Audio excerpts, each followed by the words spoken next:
Okay तो बच्चों कैसे हैं आप लोग। आज बेसिकली मैं आपके सामने इसलिए आया हूं क्योंकि बहुत सारे बच्चों की ये क्वेरी आ रही थी कि सर ये काउंसलिंग कैसे करनी है, कौन से कॉलेजेस पहले से फिल करने हैं, क्या स्टेप होने चाहिए। क्योंकि काउंसलिंग जो है एक बड़े ही कॉम्प्लेक्स प्रोसेस है। ये एक सिंपल प्रोसेस नहीं है कि आपने लॉगिन किया और आपको अपने अनुसार सीट मिल जाएंगी। तो आपको बहुत सारी चीज़ों का ध्यान रखना होगा। तो उसी के लिए ये वीडियो पार्टिकुलरली मैंने बनाया है, जहाँ तो इस लेक्चर के दौरान या वीडियो के दौरान जो भी बातें मैं कहूँगा उसको ध्यान से सुनिए। सबसे पहले आपको जो एमसीआई की साइट है रजिस्ट्रेशन की काउंसलिंग की उस पे जाइए। उस पे आपको यूजी काउंसलिंग और पीजी काउंसलिंग के ऑप्शंस आ रहे होंगे। तो आप यूजी काउंसलिंग पे सिलेक्ट करेंगे। जैसे ही आप यूजी काउंसलिंग पे सिलेक्ट करेंगे एक विंडो खुल के आएगी, जहाँ पे आपसे वो पूछेगा न्यू रजिस्ट्रेशन या कैंडिडेट लॉगिन। दो चीज़ें पूछेगा, न्यू रजिस्ट्रेशन या कैंडिडेट लॉगिन। जिन्होंने रजिस्ट्रेशन करवा लिया है साइट पे पहले ही वो सीधे लॉगिन करेंगे। जिन्होंने रजिस्ट्रेशन अभी तक नहीं करवाया है वो न्यू रजिस्ट्रेशन पे जाएंगे।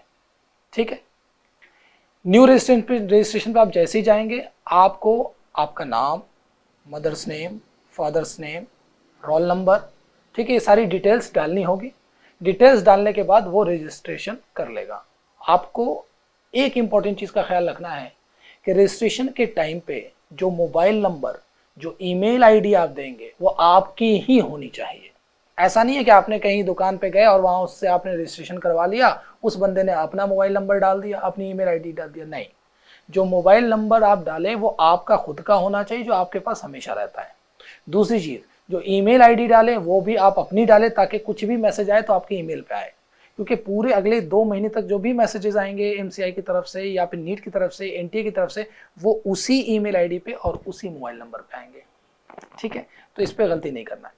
दूसरा, इस बात का ख्याल रखना है कि कोई भी डिटेल जो आप फिल करें वो डिटेल वही होनी चाहिए जो आपने एनटीए के फॉर्म में फिल की है। अगर आपने गलत डिटेल फिल कर दी तो आपको डिस्क्वालीफाई कर दिया जाएगा, कोई करेक्शन का टाइम नहीं मिलेगा। इसलिए मैं आपसे कह रहा हूं कि कोई करेक्शन नहीं होगा। तो आपको ख्याल रखना है कि जो भी डिटेल फिल करें वो बिल्कुल एक्यूरेट हो और वही फिल करें जो आपने ऑलरेडी फिल कर रखा है। क्लियर? तो रजिस्ट्रेशन कैसे करना है, आप न्यू रजिस्ट्रेशन पे क्लिक करेंगे, आप अपनी डिटेल्स डालते जाएंगे और फिर फाइनली रजिस्टर बटन दबा देंगे। रजिस्ट्रेशन जब आपका सक्सेसफुल हो जाएगा तो फिर आप लॉगिन पे जाएंगे।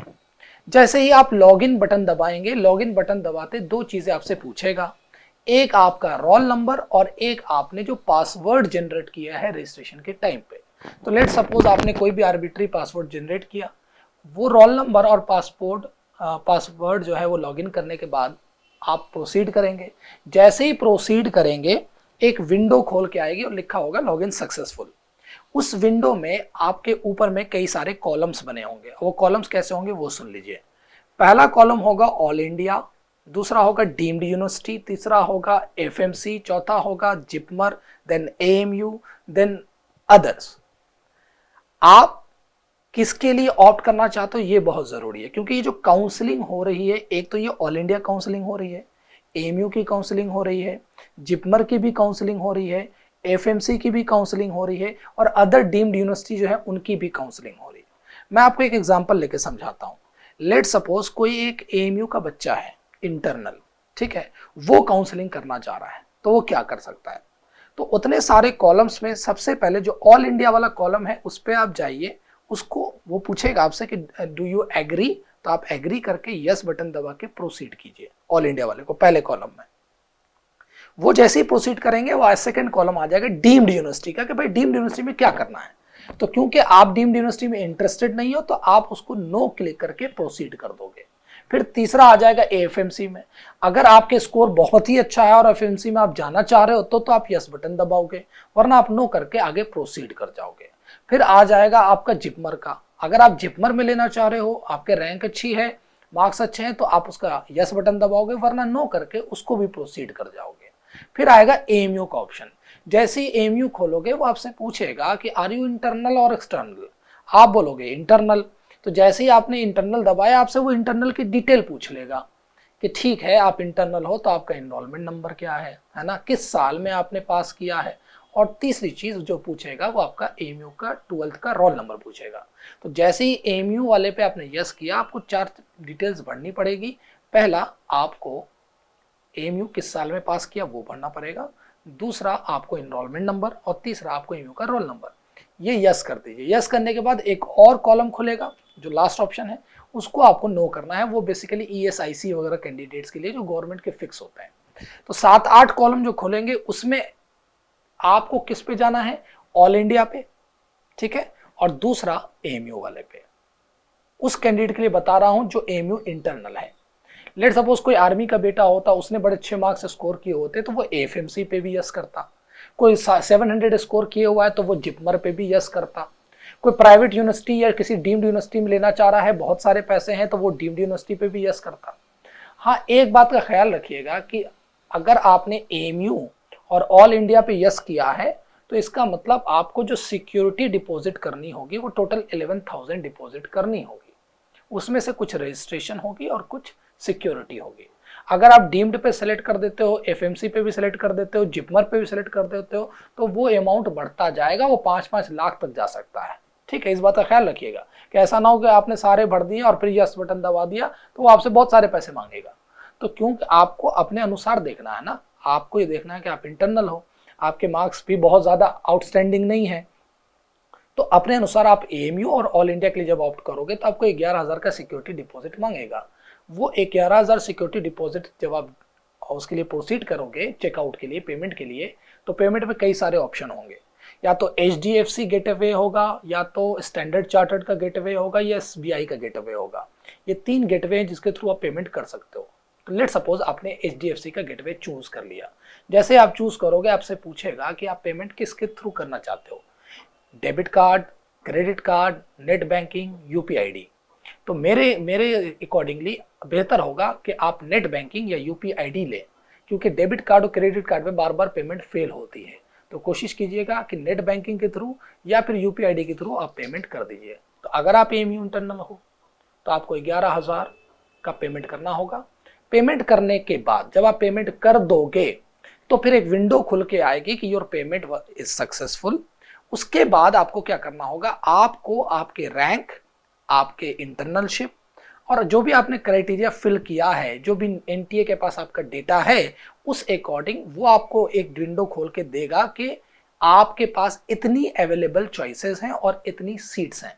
तो लेट सपोज आप एएमयू इंटरनल हो और आपके मार्क्स 610 है, तो आपके पास आएगा एक you have 200 colleges in choices and you have 600 seats. Obviously college से ज़्यादा तो सीट होंगे, तो कॉलेजेस की नंबर बता देगा, वो आपको सीट बता देगा। अब आपको क्या करना है, यहां से जरा ध्यान से सुनिएगा।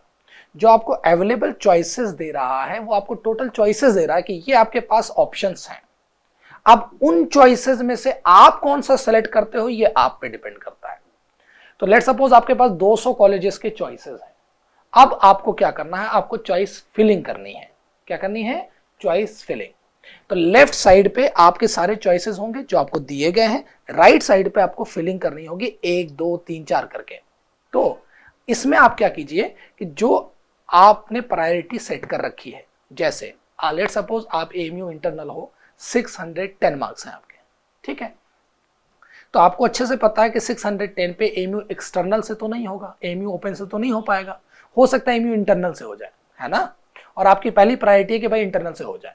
चलिए मान लिया एएमयू इंटरनल से नहीं होता, तो आपकी क्या दूसरी प्रायोरिटी होगी, दूसरी प्रायोरिटी होगी कि ऑल इंडिया कोटा से कहीं मिल जाए कॉलेज, कहीं भी, ठीक है। तीसरी प्रायोरिटी होगी कि ऑल इंडिया कोटा से जो है यूपी में ही कहीं मिल जाए, अगर आप यूपी के हो तो वो प्रायोरिटी तो आप अपना इंडिविजुअल सेलेक्ट करोगे। तो पहले मेरा कहने का मतलब ये है कि आप एक पेज पे अपनी प्रायोरिटी पहले बना लो कि मुझे कौन कौन से फर्स्ट प्रायोरिटी पे रखना है, कौन सेकंड पे, कौन थर्ड पे, कौन फोर्थ पे, कौन फिफ्थ पे। ये बात मैं इसलिए कह रहा हूँ क्योंकि इंडिविजुअल टू इंडिविजुअल ये प्रायोरिटी बदलेगी। कोई बिहार का बच्चा है तो वो सेकंड प्रायोरिटी पे बिहार स्टेट को चूज करेगा, कोई एमपी का बच्चा है तो वो सेकंड प्रायोरिटी पे एमपी के स्टेट्स को चूज करेगा, है ना। तो इंडिविजुअल की प्रायोरिटी बदलती है, तो सबकी अपनी अपनी प्रायोरिटी हो सकती है। तो लेट सपोज आपने प्रायोरिटी डिसाइड कर लिया, तो जो आपकी फर्स्ट प्रायोरिटी पे है उसको आपको सर्च करना होगा, वो जो चॉइसेस आपको दी गई हैं। तो लेट सपोज आपकी फर्स्ट चॉइसेस क्या है, एएमयू इंटरनल। तो आप सर्च कीजिए अपने अवेलेबल चॉइसेस में एएमयू इंटरनल एमबीबीएस।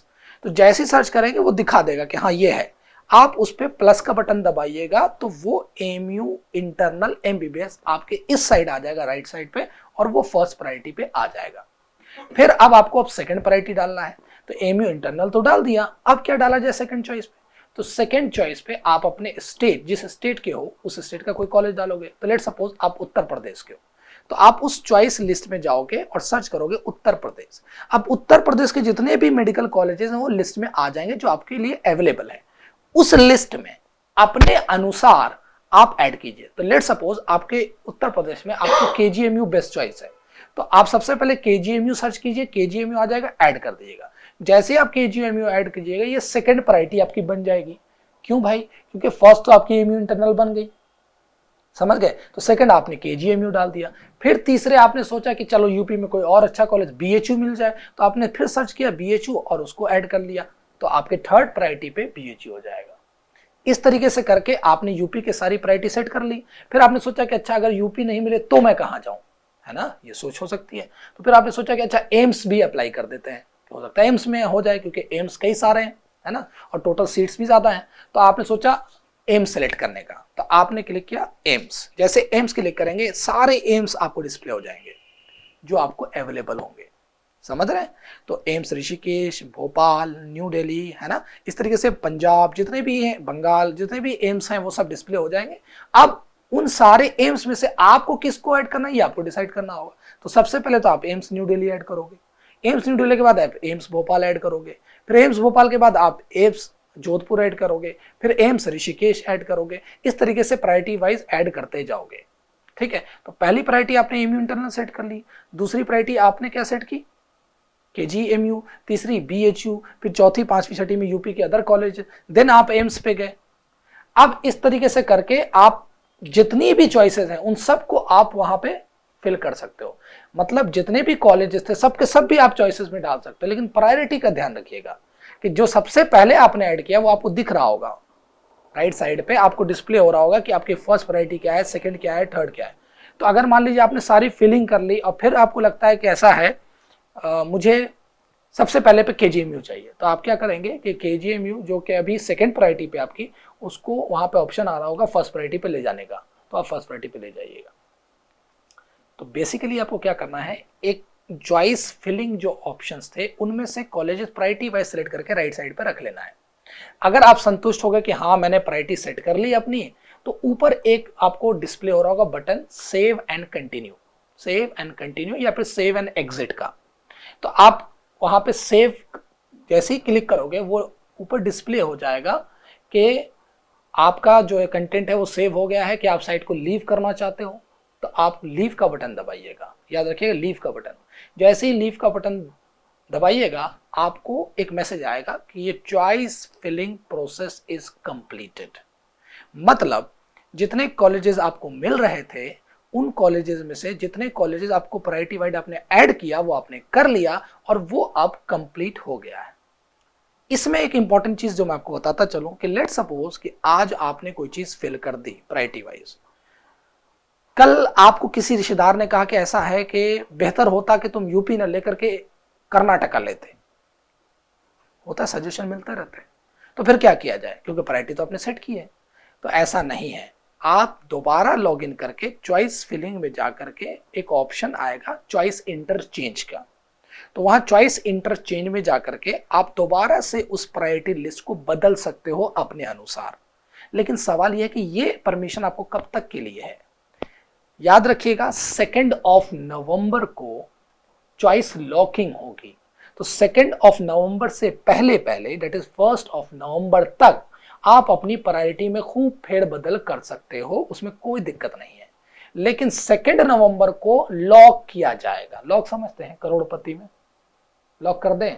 लॉक कर देगा क्या मतलब कि जो आपने प्रायोरिटी सेट की है वो आपसे 2 नवंबर को पूछेगा कि भैया जो तुमने प्रायोरिटी सेट की है क्या इससे आप संतुष्ट हो, लॉक कर दिया जाए। तो इस बात का ख्याल रखिएगा कि 2 नवंबर से पहले पहले जो भी प्रायोरिटी आपको सेट करनी है वो आप सेट कर लीजिए, जो भी आपको संतुष्टि लेनी है जिस लेवल पे वो ले लीजिए, उसके बाद नहीं हो पाएगा ये प्रायोरिटी सेट, ठीक है, फर्स्ट राउंड ऑफ काउंसलिंग के लिए। तो लेट सपोज आज आपने चॉइस फिलिंग की, सेकेंड डे आपको लगा कि नहीं मुझे थोड़ी प्रायोरिटी में चेंज लाना है, आपने चेंज कर लिया कि फिर सेव कर दिया, एग्जिट कर गए। 2 नवंबर जब आएगा तो फिर से जब आप साइट लॉगिन कीजिएगा तो वहां पे आएगा चॉइस लॉकिंग, फिलिंग हो गई, अब आएगा चॉइस लॉकिंग। तो जैसे ही चॉइस लॉकिंग बटन पे दबाएंगे वो आपसे बताएगा कि ये आपकी प्रायोरिटी थी, क्या आप इसी के साथ प्रोसीड करना चाहते हैं, तो आप लॉक का बटन दबाएंगे। जैसे ही लॉक का बटन आप दबाएंगे आपको लिख के आ जाएगा चॉइस लॉकिंग इज सक्सेसफुल। इसका मतलब एनटीए के पास आपकी सारी जानकारी चली गई, आपका रोल नंबर चला गया, आपकी डिटेल्स चली गई, आपकी प्रायोरिटी लिस्ट चली गई। अब चॉइस लॉकिंग के बाद एनटीए रिजल्ट निकालेगा फर्स्ट राउंड ऑफ काउंसलिंग का, और उस रिजल्ट में ये बताया जाएगा कि भाई साहब आपने ये प्रायोरिटी वाइज जो कॉलेज सेलेक्ट किए थे इनमें से आपको 50th जो 50वें नंबर वाली जो प्रायोरिटी है वो मिल रही है, 51 है जो वो मिल रही है, उससे ऊपर की नहीं मिल रही। इसका मतलब आपकी रैंक कम थी और जो आपने प्रायोरिटी सेट की वो हायर रैंक पे जा रही है। समझ रहे हैं? तो वो रिजल्ट के बाद जो फर्स्ट राउंड ऑफ काउंसलिंग का रिजल्ट आएगा उसके बाद आपको पता चलेगा कि जो प्रायोरिटी आपने सेट की है, जो प्रायोरिटी आपने सेट की है वो आपको मिल भी रही है या नहीं मिल रही है ना। ये बात समझ में आ गई? तो ये मैंने जो बातें बताई है कब तक के लिए लागू है, जब तक के फर्स्ट राउंड ऑफ काउंसलिंग का रिजल्ट नहीं आ जाता। फिर से सुन लीजिए क्या करना है आपको। आपको एमसीसी के साइट पे जाना है, अगर आप नए हो तो आप न्यू रजिस्ट्रेशन पे दबाएंगे। न्यू रजिस्ट्रेशन दबाते ही आपको सारे डिटेल्स फिल करने होंगे, आपको ईमेल आईडी, आपको अपना मोबाइल नंबर और एक पासवर्ड जनरेट करना होगा, जो कि हर किसी ऐप में भी जनरेट करना पड़ता है।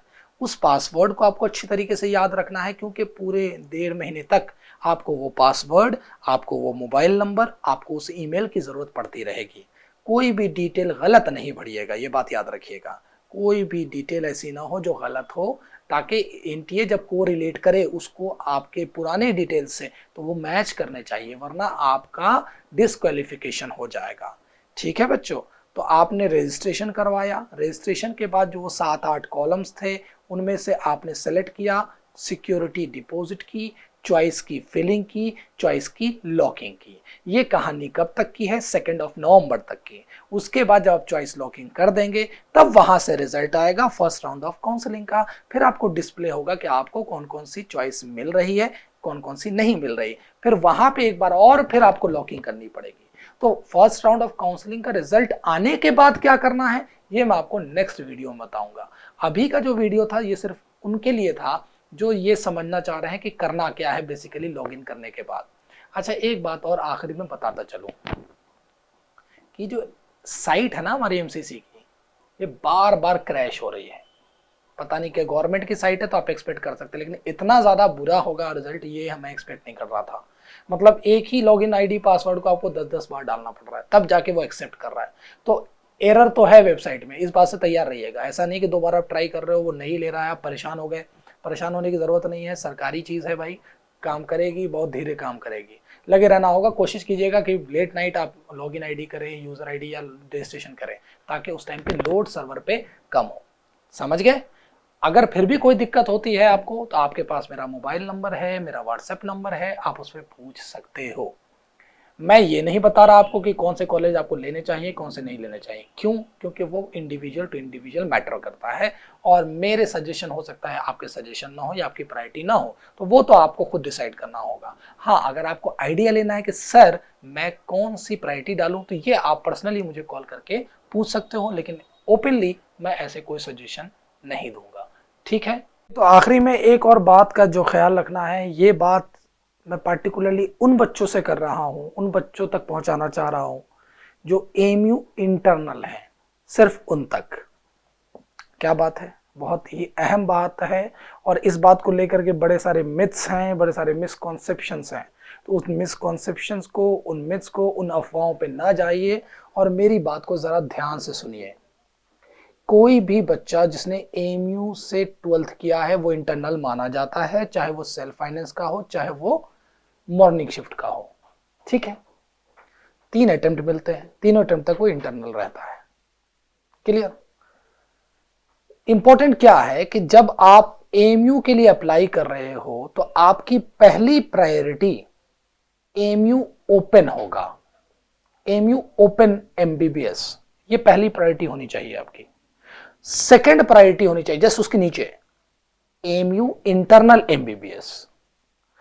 कोई भी बच्चा हो, अगर वो इंटरनल हो, चाहे उसके मार्क्स 200 हो, 300 हो, 400 हो, 500 हो, 600 हो या 700 हो, मार्क्स रैंक पे तो मैं जा ही नहीं रहा हूं। मैं तो सिर्फ ये कह रहा हूं कि जब वो अपनी प्रायोरिटी सेट करे और वो एमयू का है, तो पहली प्रायोरिटी, जो फर्स्ट प्रायोरिटी होनी चाहिए, वो एमयू ओपन, ओपन एक्सटर्नल नहीं लिखा होगा, एमयू ओपन एमबीबीएस करे।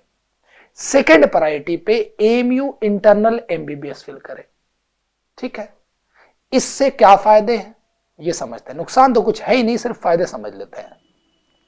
कुछ बच्चे कहते हैं कि सर हमारे मार्क्स तो इतने कम है कि हमारा एक्सटर्नल से तो होगा ही नहीं, तो क्यों भरे। नहीं होगा तो नहीं होगा, उससे नुकसान थोड़ी ना है आपको। भाई आपके मार्क्स 600 है, आपने एमयू ओपन से फर्स्ट प्रायोरिटी बढ़ी और सेकंड प्रायोरिटी से एमयू इंटरनल बढ़ा, तो अगर आपके मार्क्स कम है तो आपको ओपन से नहीं मिलेगा, तो नहीं मिलेगा तो ऑटोमेटिकली जो सॉफ्टवेयर है वो अपने मैट्रिक्स के अनुसार आपको सेकंड प्रायोरिटी देगा, और अगर आपको सेकंड भी नहीं मिलता है तो आपको थर्ड प्रायोरिटी देगा। यही तो मतलब होता है ना प्रायोरिटी का। प्रायोरिटी कैसे डिसाइड होती है कि जब आपको फर्स्ट नहीं मिलता है तो सेकंड पे जाया जाता है, सेकंड नहीं मिलता है तो थर्ड पे जाया जाता है, थर्ड नहीं मिलता है तो फोर्थ दिया जाता है।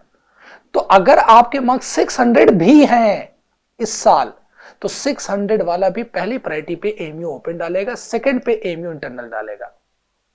ठीक है, इससे आपको कोई नुकसान नहीं होगा। फायदे क्या है वो सुनिए। पहला फायदा ये है कि लेट सपोज आपके मार्क्स 600 थे और पूरी काउंसलिंग हो गई, और काउंसलिंग के बाद स्ट्रे राउंड में एमयू की 4 सीटें बच गई। क्या बच गई? 4 एमबीबीएस की सीटें। उन 4 सीटों में से 3 सीटें एक्सटर्नल से बची, 1 सीटें इंटरनल से बची। तो अगर उस वैकेंट सीट को आपको एक्वायर करना है तो आपका देखा जाएगा कि आपने ओपन से भरा भी है या नहीं।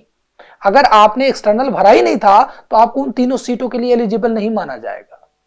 तो अपने स्कोप खुले रखने के लिए, समझ रहे हैं, फ्यूचर में आप पहली priority MU open MBBS fill करें, second MU internal MBBS fill करें। अगर आपका ओपन से सिलेक्शन हो जाता है, आपको ओपन से एमबीबीएस में एडमिशन मिल जाता है, तो क्या फर्क पड़ेगा? फर्क यह पड़ेगा कि आपने जो एक्सटर्नल से सीट ली, ठीक है, एक्सटर्नल की सीट एक्वायर हुई, उसके एवज आपने इंटरनल की सीट बच गई, तो वो इंटरनल की सीट्स आपके किसी इंटरनल कलीग को, दोस्त को वो मिल सकती है। ये फायदा पहुंचा सकते हैं। दूसरा बहुत सारा मिसकॉन्सेप्शन ये है कि सर अगर हम एक्सटर्नल से लेते हैं तो क्या पीजी में, पोस्ट ग्रेजुएशन में हमारी इंटर्नशिप नहीं काउंट होगी? ऐसा बिल्कुल नहीं है। आप इंटरनल से लीजिए या एक्सटर्नल से लीजिए, इंटरनल से लीजिए या एक्सटर्नल से लीजिए, अगर आपने एएमयू से एमबीबीएस किया है तो आपको पीजी में रिजर्वेशन मिलता है। समझ रहे हैं कि नहीं? मतलब आपसे कोई मतलब नहीं आपने 12th कहां से किया, उससे कोई मतलब नहीं होता है। आपने एमबीबीएस कहां से किया। अगर आपने एमबीबीएस एएमयू से किया हो, चाहे वो आपने एक्सटर्नल से किया हो, चाहे वो इंटरनल से एक्वायर की हुई है सीट, अगर आपने 5.5 साल एमबीबीएस जेएनएमसी से किया है तो आपको पीजी में 50% रिजर्वेशन मिलता है। दूसरा डाउट, सर सुना है कि ओपन से एक्सटर्नल से लेने के बाद हॉस्टल नहीं मिलता। पता नहीं ऐसी अफवाहें कौन उड़ाता है, जिसको नॉलेज नहीं शायद वही उड़ाता होगा। एएमयू ओपन से लीजिए चाहे इंटरनल से लीजिए, हॉस्टल में कोई दिक्कत नहीं होती, सबको बराबर ही है भाई। वो एमबीबीएस का स्टूडेंट है, हॉस्टल सबको देने हैं, हॉस्टल वाला भी कॉन्सेप्ट नहीं। तीसरा, बच्चा सोचता है कि कहीं ओपन से ले लिया तो कोई दिक्कत तो नहीं होगी। कोई भी दिक्कत नहीं होगी भाई। आपको जब सीट सरकार ने अलॉट की है तो किस बात की दिक्कत होगी? मार्कशीट तो आपके पास अभी भी एएमयू की ही होगी ना, भले आपने ओपन ले लिया, लेकिन 12th की मार्कशीट तो आपके पास एएमयू की ही है। अगर आपके पास एएमयू ओपन से नहीं होता है तो आपके पास एएमयू इंटरनल तो है ही ऑप्शन में। लेकिन अगर आप सिर्फ इंटरनल भरते हो और ओपन नहीं भरते हो तो इससे आप अपना जो स्पेक्ट्रम है वो नैरो कर रहे हो, अपना स्कोप को नैरो कर रहे हो, जो कि आपको हो सकता है नुकसान पहुंचा दे। क्योंकि जब इस वैकेंट सीट बच जाती है तो वैकेंट ओपन से भी बचती हैं और इंटरनल से भी बचती हैं। अगर आपने दोनों ही ऑप्शन सेट कर रखे तो आप दोनों के लिए एलिजिबल होंगे ना। समझ रहे हैं कि नहीं? तो मेरी हाथ जोड़ करके जितने भी इंटरनल हैं उनसे गुजारिश है, उनसे रिक्वेस्ट है कि बच्चों आपने बहुत अच्छा पढ़ा, बड़ी मेहनत की, अच्छे रैंक लाए, तो एक और समझदारी वाला स्टेप ले लीजिए कि पहली प्रायोरिटी पे एएमयू ओपन डालिए, सेकंड प्रायोरिटी पे एएमयू इंटरनल डालिए, और अपने फायदे के साथ साथ दूसरे और जो आपके कलीग हैं, जो इंटरनल स्टूडेंट्स हैं, उनको फायदा पहुंचाइए। आपकी एक सीट किसी की जिंदगी बदल सकती है। सोचिए, बहुत सारे गरीब बच्चे भी आते हैं यहाँ पे जो बड़ी मेहनत से पढ़ते हैं, उनका एएमयू में नहीं हो पाया तो अफसोस होगा कि नहीं होगा? और एक बच्चे के पीछे कितना सारी मेहनतें होती हैं, उसके गार्जियन की, उसके पेरेंट्स की, उसकी पूरी फैमिली सफर कर रही होती है, एक उम्मीद लगाई होती है उस बच्चे से सिलेक्शन के लिए। और आपके इस स्टेप से आप सोचोगे कि मेरे करने से दूसरे का फायदा मैं क्यों करूं? भाई, आप किसी और का फायदा नहीं कर रहे हो, आप जो भी कर रहे हो वो इंसानियत के नाते कर रहे हो। कि मैं एक सीट अगर एक्सटर्नल से ले लेता हूं क्योंकि मैं एलिजिबल हूं, मेरा कोई नुकसान तो है नहीं, तो दूसरे का अगर फायदा हो जा रहा है तो ये तो अच्छी बात है ना। जिंदगी इसी का नाम है। एजुकेशन का क्या मतलब है कि आप सबके बारे में सोचिए, है ना। एजुकेशन का मतलब ये तो नहीं कि आप डॉक्टर बन जाइए, डॉक्टर बनकर के आपको सर्व करना है ना ह्यूमैनिटी को। तो क्यों ना हम अपना नींव, अपना जो पिलर है वो ही ह्यूमैनिटी पे डालें। आप एमबीबीएस में इस नोबल प्रोफेशन में इंटर करने जा रहे हो, आप डॉक्टर बनने जा रहे हो, तो क्यों ना आपका पहला ही कदम एक नोबल स्टेप हो, एक स्टेप हो टुवर्ड्स ह्यूमैनिटी, है ना। तो मैं अपने स्टूडेंट्स से कई बार ह्यूमैनिटी पे डिस्कस कर चुका हूँ, और मैं एक्सपेक्ट करता हूँ कि जितने भी मेरे स्टूडेंट्स हैं या जो भी एएमयू के स्टूडेंट्स हैं, चाहे वो किसी और भी कोचिंग इंस्टीट्यूट से क्यों ना हो, मेरी उनसे रिक्वेस्ट है कि बच्चों, ईगो पे मत जाना, ह्यूमैनिटी के बारे में सोचना और समझदारी का स्टेप लेना, है ना। आप समझदार हो इसका आप प्रमाण दे दो, है ना। आपको क्या करना है, कोई भी इंटरनल स्टूडेंट हो, चाहे उसके स्कोर 600 क्यों ना हो, 580 क्यों ना हो, 590 क्यों ना हो, 610 क्यों ना हो, 20 क्यों ना हो, कोई सी भी स्कोर हो, मैं उस पर बहस कर ही नहीं रहा। आपने जब एएमयू सेलेक्ट करना है तो पहली प्रायोरिटी पे AMU open MBBS, second priority पे एएमयू इंटरनल एमबीबीएस, तीसरी प्रायोरिटी पे एएमयू ओपन बीडीएस, चौथी प्रायोरिटी पे एएमयू इंटरनल बीडीएस। ये 4 प्रायोरिटी आपको अपने अनुसार सेट करनी है। समझ गए? इससे किसी का नुकसान नहीं होगा। हाँ, किसी का फायदा हो सकता है, उसकी पूरी फैमिली का फायदा हो सकता है। ऊपर वाला देख रहा है आपके जो भी आप डीड्स करते हो, जो भी आप अच्छे काम करते हो, देखने वाला ऊपर वाला है। ठीक है, तो मेरी आपसे रिक्वेस्ट है और मैं उम्मीद करता हूं कि आप लोग इस बात को समझ चुके हैं। अगर फिर भी किसी को कोई डाउट आता है एडमिशन प्रोसीजर में, तो मैं कोशिश करूंगा कि मैं डीन ऑफिस जा करके वहां के जो अथॉरिटी है उनके थ्रू भी ये बात आपको कंफर्म करवा दूं कि कोई नुकसान नहीं होता, कोई हिंड्रेंस नहीं आता ऐसा करने में। ये बस अफवाहें हैं, और जब पढ़े लिखे हैं तो अफवाहों पे क्यों यकीन करें, कुछ बातों को फैक्ट से भी समझें। समझ गए? Okay, thank you so much.